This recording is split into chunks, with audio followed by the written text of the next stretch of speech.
Friend, and welcome to CCM Discovery. I am Roger St. James, lucky enough to be here and the host of this show. And we've talked about it before, and I'll talk about it again. This is a wonderful thing for me to do because I get to meet some amazing people. And today we're going to meet two more. That is actually part of a four-person group. So first, without further ado, please help me welcome the Man Clan. Hey y'all. Hello, y'all. It's so good to get to meet you guys, and thank you for having us on the show. This is just a pleasure, and we always enjoy getting to meet new friends, and we're honored to be here today. Yes, for sure. Oh, Thank you so much. it's going to be fun. So why don't you guys introduce yourself and tell us a little bit about you? You Ladies want me to start? first. Okay.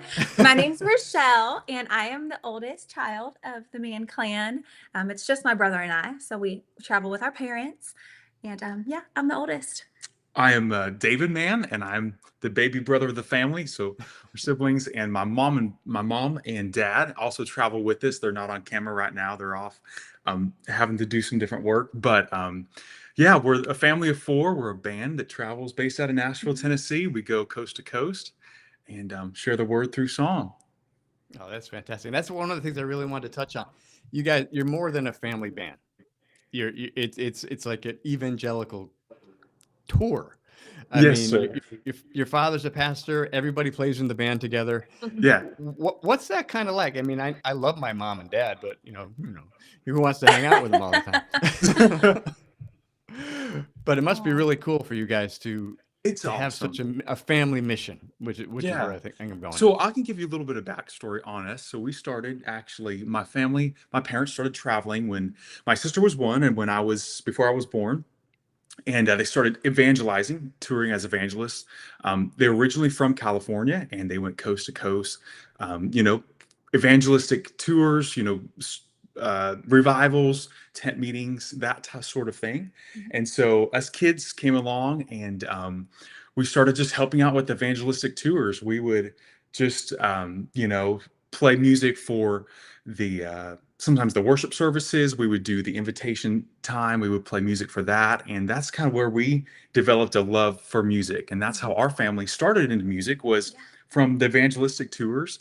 And being involved in that just kind of segued into a more music ministry kind of. We do both still. Yeah, yeah. We love them both. Well, and my dad, I'll interject this here. My dad plays on the piano, guitar, drums. And so when we were young, he wanted to start us on instruments. So we started learning instruments super young. I started playing piano in church when I was 11, and he played drums when you I were started when I eight. was You were 6 six when when you I started started learning, playing. and in church 8. I I think think I he was was 8 eight years when he old. started Yeah. playing in church. So my dad started us on the instruments that he knew. And then as we got more involved in those, we decided we wanted to branch out.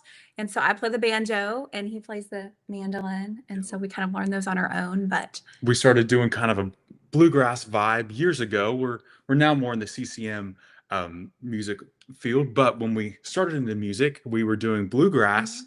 and I was like, it's not right to for three of us to play instruments and not have my mama up here too. And so I taught my mom how to play the bass guitar, and so all four of us could play together. Oh, that's fantastic. Yes. And that's what when you talked about your sound a little bit. Um, just a quick background on this. I was in contemporary Christian music radio, and I will say this ad nauseum, as my oldest son likes to say, last century. And, and I was there during what's the golden age, Mhm. the Yeah. mid '80s to the mid to late '90s. And the thing I loved about the music then was everybody had their own sound. I mean, you're listening to Phil Driscoll, Amy Grant, Wayne Watson, Yeah. and you could hear a couple of bars of the music, and you knew who you were listening to. It's not like that now. And when I started to, and you can laugh, that's true. That's so accurate. So when I got this idea put on my heart, however it came, I just dove onto TikTok, Facebook, Instagram, Mm. looking for contemporary Christian music. And I've heard some great bands, but when I clicked on you, you have a sound, and Aw. and that's what really drew me into it. So Just can you speak on that a little bit? What it's like to have your own, you have your own sound. There's nobody out Yeah. there else out there that sounds like, and I trust me, I listen to a lot of bands, and there's nobody else that really sounds like the Man Clan. I don't know how to. It's kind of like it's the way it is in my head is contemporary Christian music with a gospel flair. I don't know if that's Mhm. accurate, That's but Mhm. that's how it comes across to me, and it's just so unique and cool to hear. Well, yeah. thank you. Thank you. That's such a compliment coming from you, someone Mhm. from the industry that has a lot of background in it. That just means a lot that you like our sound. But we try to be original. My family started in when we started getting into music in 2016. That was when we first came to Nashville and started recording.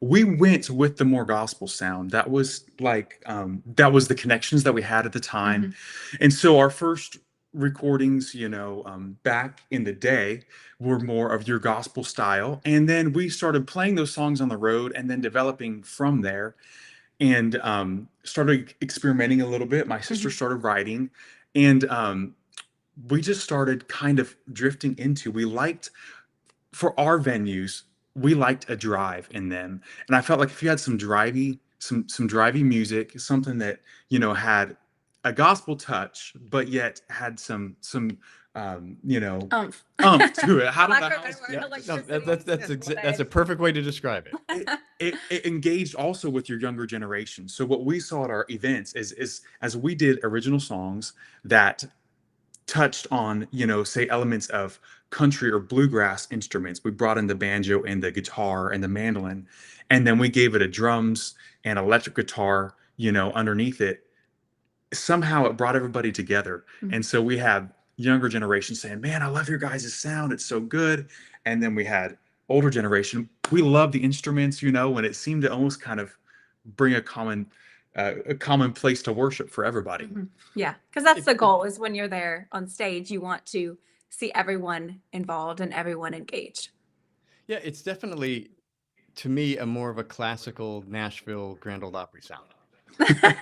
Well, It, thank you. Thank you. no, because like you said, you have the mandolin, you have the banjo, Mhm. and you're bringing in the, let's call it, modern parts of the music, but the sound is just. I'm looking. I don't want this to end, but I'm really looking forward to getting to play your song, Yes. Thank you. so everybody can hear it. So you did say you write. You guys do all your own writing. Yeah, yeah, mainly, My we sister is write. the songwriter. I help with the singing and instrumentation, but she has been gifted with songwriting. I do all our songwriting. We do have one song on one of our last albums that our friend Jason Crabb wrote, but other than that, all our songs are ones that I've written. And yeah, I love writing from a young child. I enjoyed poetry and things. And as I grew up and we got into music, I thought, hey, let me give songwriting a shot. And I still am not very confident in my songwriting, but I do enjoy it. And I love to watch it come to life in the studio and watch the musicians play and my brother sing. And when I watch it come to life and then to be on stage and watch people sing along, that brings tears to my eyes. That's the goal, is to watch what you've written reach people and touch them and encourage them where they are. And so it encourages you to keep writing, even on the days you feel inadequate and you feel like you don't know what to say next. You're like, let me figure out what to say because I want to help somebody. I think that's part of the God's gift in return to you, Mm, because you're open up to His word. You're taking whatever He's giving you. You're putting it on paper, mhm. and like you just said, I don't think you probably don't give yourself enough credit, but and what you're putting out there is affecting people. So when you get to hear them singing back to you, Mhm. to me that's kind of like God saying, "Well done." Aw, You I know, love that. I love to think about it like that. That's yeah, neat. I think that's really cool. And also, you're an author. You wrote a book, I understand. I did, yeah. Several years ago, well, honestly, growing up on the road, you would get people saying, "Oh, you should write a book," because to them, our life is so different and unique, which it is, traveling on the road. And we didn't own a home until about 2.5 years ago. We were full time on a tour bus. I tell folks we were full-time RVers before it was the thing. Now there's Instagram accounts, there's social media pages.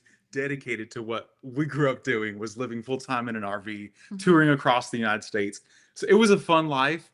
But yeah, that Yeah, so people found that very interesting. I think it was intriguing, Yeah. just very different to people. And so they were always like, you should write a book, you should tell your story. And I was like, oh, yeah, maybe I should someday. But I was busy with tour life.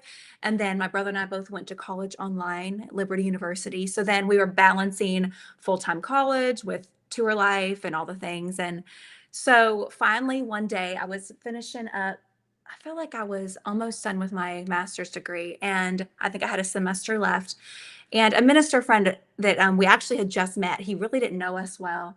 He told me, you should write a book. And I was like, oh, yeah, that's what people say, maybe someday. He's like, no, I'm telling you, you should write a book. And I was like, okay. And he said, let me tell you this. He said, the richest place on earth is the graveyard because it's full of unwritten songs, unwritten books, unpursued ministries. He said, people just let things die, and the graveyard is the richest place on earth. And he said, I really think you should go all in and do everything you can, all the different avenues of ministry. And I sat there crying and I was like, okay, I need to start. And within a year, I had the book written and I had self-published it. And Oh, that's so I just shared my journey. It's called The Journey of a Lifetime. And I truly just shared what life on the road looks like from when I was born until graduating college, and going from mom and dad's stories of God's faithfulness to being old enough to where it was my own stories.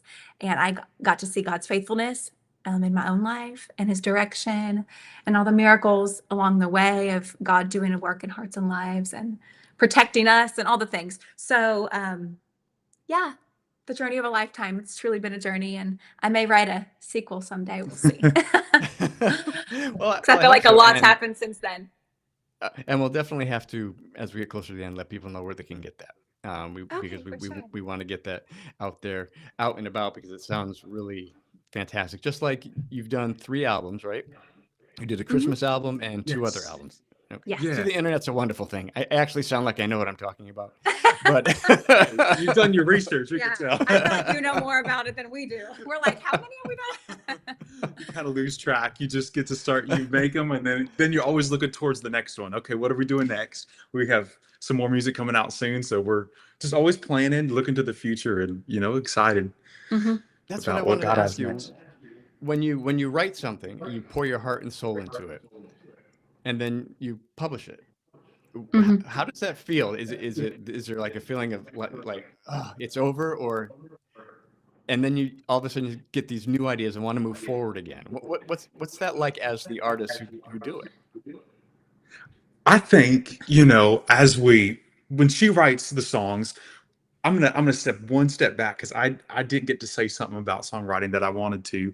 When we kind of are planning for a record, sometimes the whole family of the band gets together and we'll be like, okay, what topics do we want on this record? On this, what do we want our ministry to be speaking in this next tour, this next, say maybe 2 years that we're going to be singing off this record? What is our message? And so sometimes we will kind of brainstorm and then give her the ideas and let her run with it. But Hey, then tell me what to write when now. you do get the song finally done, it's a long process with all of the behind the scenes work, the recording, you have to track and do the vocals and then do all of your overdubs, your mixing, master. It's a whole process. When you finally get it and you get to start sharing it with people, for me, as I sing most of the leads in our song. It's so neat to get to sing something that comes from your heart, that comes from something that you as a family have been through, and then you get to sing about that and hopefully help somebody else, maybe in your exact situation, to come through stronger on the other side. To me, it's so fulfilling, you know, um, getting to perform those songs and share that music with people and Mhm. hoping that it does the same for them that it did for you when you got to write it. That's awesome, and we've talked about it with other artists that you write a song from where it is for you, Mhm. and it may not hit that person the same as it did for you, but it hits them. Mhm. Mhm. And that Yeah. and that's how we know that it wasn't your idea, Rochelle. It wasn't like, "Oh, this is Rochelle's idea. I want to tell the world my Mhm. words," because Mhm. it hits different people in different ways, and you know that only comes from one place. Yeah. Mhm. So that must be.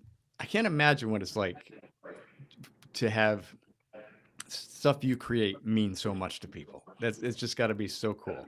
Yeah. No, it means the world, and just to get texts from people saying, "Oh, I was listening to this song and made me cry. It meant, it meant this to me, or it encouraged me through this time," or just those testimonies of how it does connect with people in all different ways. It's truly inspiring and humbling too, because like I said earlier, I don't feel adequate, especially being in Nashville. You feel like there's so many people who can write lyrics better and write music better, but when you feel God has, given you experiences that you want to then take those and help someone else, then you just keep on writing. That's at what point did you guys realize? I mean, you're both very talented. At what point did you realize I want to stick with mom and dad? I want to keep doing what they're doing. I mean, because you're both very talented. You have the look. There's nothing that stopped you from just saying, "All right, see you. We're going to go find our own way of doing this." What made you stick with mom and dad? Well, I guess it was really the good Lord.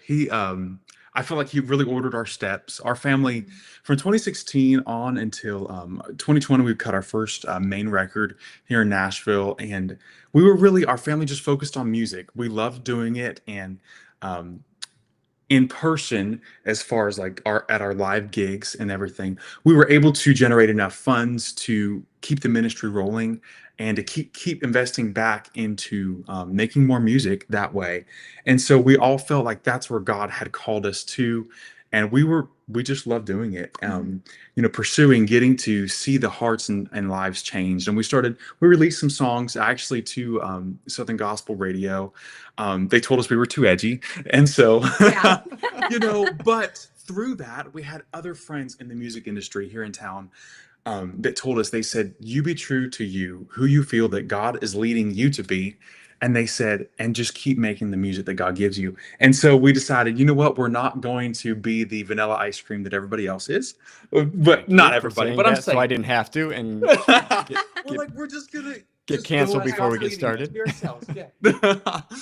Yeah. So that was kind of, yeah, that And we was, loved it, and we just continued, pursuing the music, and mom and dad obviously jumped in with us in that. And so it was sort of this drive just to kind of see where it could go and where we could yeah. take it, and, just really just see what God has. I mean, we never knew. We're older. I'm 31 and he's 29. So, we never knew when that was going to That's come to an old? end. Really? That's old? Not You old, but maybe see, older to this get is home with your not parents. dyed No, I'm kidding. gray, okay? This is not dyed gray. You look great. But yeah, I think we didn't have like a set cutoff time. We just rolled with it just to see what God had and what doors he would open. Yeah, And kept looking to the next record, Mhm. and the next door that got opened up, whether it was a new venue or a new opportunity that way. It was just kind of we just kept rolling, kept the bus rolling. I So think that's technically called answering the call. I believe that's how you phrase that. And Mhm. yeah, so glad you did. You guys were amazing, and I'm really looking forward to hearing more and learning more about your music. And of course, because the internet, Rochelle, you had something on Instagram earlier this year about something difficult that happened to you. I don't want to get into the Mhm. details. I'm not concerned about that. But what I want to talk about is how amazing your story is because, and I'll let you tell as much of it as you want, but where I'm coming from it as is I learned about the Bowling Sisters through that story. Oh my Uh, goodness. Yeah. yeah, and I learned about the song that you're talking about. I hope the day is good Uh-huh.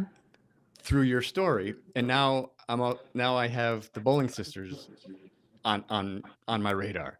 So I just think, and that's what I kind of call God's hand on your shoulder, because you Mhm. don't know from where you are way back there to where you are now. You don't see it while it's happening, but the whole Mhm. time God's got His hand on your shoulders, kind of moving you around, and that's why your story meant something to me because I learned about the Bowling Sisters, Oh, and I and love and, that. That's awesome. and I think that's just why it's so important. I mean, there's so much negativity and all that out there, Mhm. but we just need, if we can hear the stories. I don't want you to tell me how God beat something into your head. I Mhm. want you to tell me how God got you from here to here, Mhm. because and the story is in between. not Mhm. where you are. It's how you got there. Yeah. And that's why that story you told had me digging into the Bowling sisters, and I'm really looking forward to learning more about them as well. So thank you Oh, that's for awesome. that. I love that. Yeah, they're incredible girls, super talented, and you'll enjoy them for sure. But Oh yeah, yeah. and that song. Yeah, go ahead. If you have anything you want to add to that, please do. Just brag on the Oh, Bowling no, sisters a little just bit, or the song in yes, particular. they're great. They are. I love them and they're incredible. Incredible girls. Yeah, I just last year was pretty crazy and life sort of took a turn that I didn't expect. I was engaged and everything fell through, not on my end, I guess you could say, to be respectful. And so I sort of had a few months of just a lot of discouragement and a lot of sort of the depression and the asking God, why? Why did I have to go through this? Why am I here? What do you have for my future? And, couldn't we have skipped that chapter in life because it was awful, all the things and just the heartbreak and the, waking up some days going, I don't think I can make it through today. Like, I don't know how I'm going to put one foot in front of the next. And but just to watch God use people in your life, like the Bowling sisters and good friends of mine, and my parents, my family were there for me, and so many people. We got texts from all over the country, people saying, "We're praying for you. We love you guys. You're gonna make it. Stay strong." And yeah, like it was crazy, but through that, honestly, is when I wrote Back to Amazing Grace, American Made, and then also another song that we're about to release in the next month or two, Oh, through that's that fantastic. time. And so, And that was one thing that I encouraged you. I mean, it mhm, was not, it wasn't me, but I did try to encourage my sister Rochelle as she was going through a tough spot. I said, Rochelle, a lot of times songwriters, they create their best content when they've come through something hard. I said, use this time to pour into your music. I said, just pour into it and put your heart out on paper and write. And that's just what she did. And that's how Back to Amazing Grace came along and American Made. She'd always wanted to write a patriotic song. mhm, And so that was one that came out of that season where you were just working through your hard time and getting to do what you love, and yeah, God can bring beauty out of ashes. mhm. I hope I didn't get too personal, but I just the Oh story, no, and I just think it's so important that people. There's always hope. You got to have hope. mhm. Yeah, You know, God's not going to drop you. Right, right. Sometimes it's true. sometimes you can't feel the hand on the shoulder, Yes. and but it's always, and we usually can't feel it because we're pulling away. Mhm, So I just wanted to. This I love the storyline, and that's one thing I'm really discovering with talking to artists like yourself, and that there's A to B, and mhm. it's the line in the middle that is so fascinating when you can step back and look at it. At the time, Yes. the, at the time you want to just pick up a bottle and forget everything. But Right. but when you can step back and look at it and go, oh yeah, I hadn't Mhm, talked to that person in 15 years, and they Yeah. reached out mhm. and had a word for me. Yeah. Mm. Or how did I find that song? How did that pop up onto my feed all of a sudden? Mhm, And that's why I'm excited about what we're doing here, because how did you guys pop up onto my feed? I didn't search the Man Clan, mhm.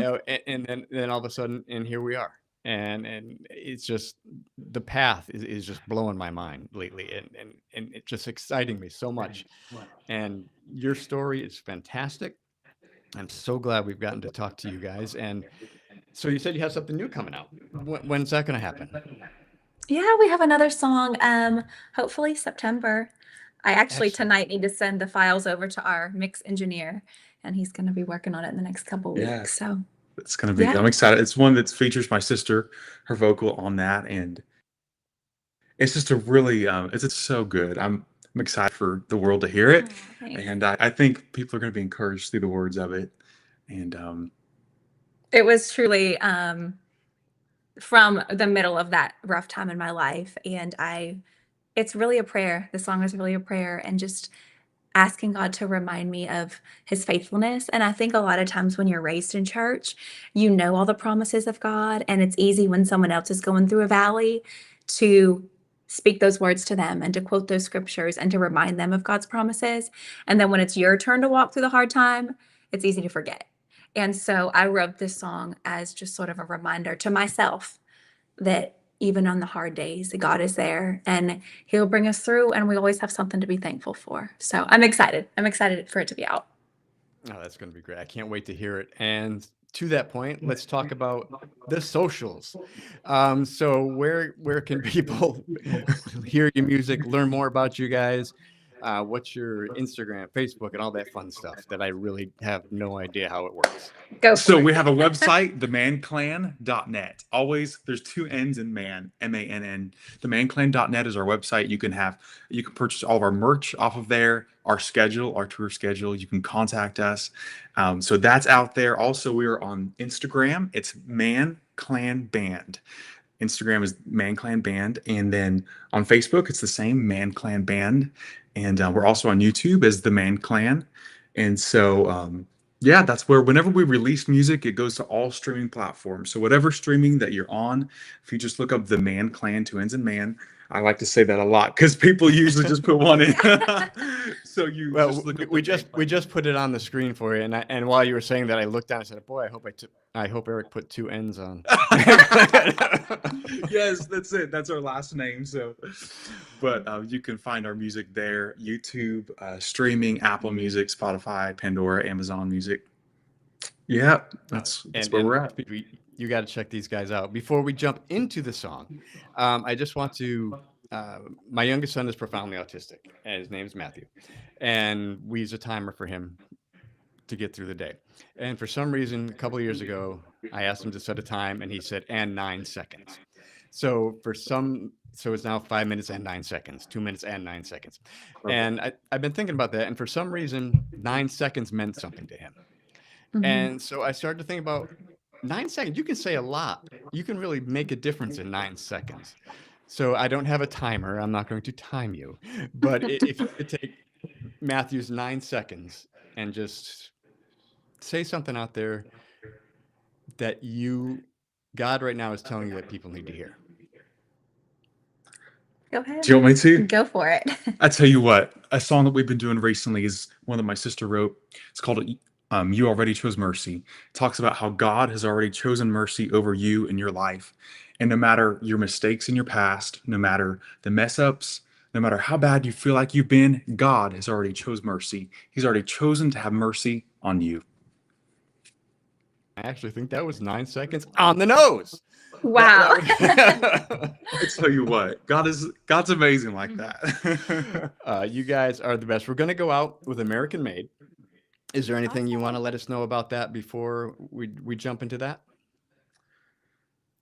Anything you want to say? Other than it's awesome. Oh, thank you. Well, I tell you what, we are so thankful to live in America. We're so thankful to live in the greatest country, I believe, of all. We're so thankful for God's blessings on America over the years. And we just are thankful for our roots here. And I'm a country boy at heart. So I feel like that Rochelle was able to put some of that in the song. Mhm. The countryside, the city side of America, it's all amazing, made by God. God loves us all. And We're we're just proud. proud to be Americans. Mhm. Fantastic. Rochelle, David, thank you so much for your time. And I'm going to try to take advantage of our newfound best friendship. Let me know when that song's going to come out. Okay. When your next one's going to Okay. come out in September. Sounds good. And maybe we can get you guys back on here and we can talk about that one We too. love it. We love it. We had a great time today. Thank you so much for having us. Thank It you, was so Roger, much for meeting having you us. guys. Thank you guys.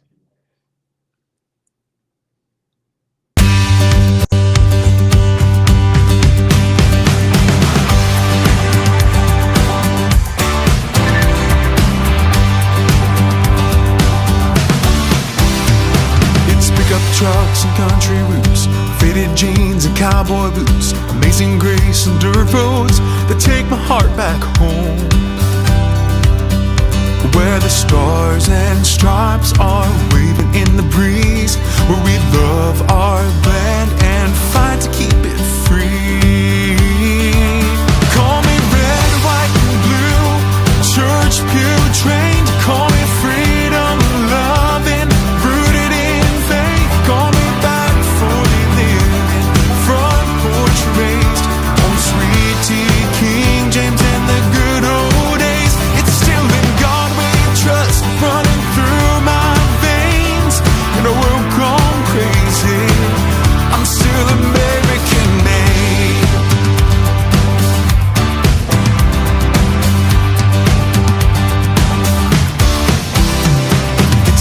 prayers and scratched up vines, old town squares and tent revivals. We're 16 down in my soul to take my heart back home, where the truths we hold aren't faded into gray. We ain't afraid of doing life that way. Call me red, white, and blue, church pew trained. Call me freedom loving, rooted in faith. Call me back for living, front porch raised on sweet tea, King James, and the good old days. It's still in God we trust, running through my veins. In a world gone crazy, I'm still American made.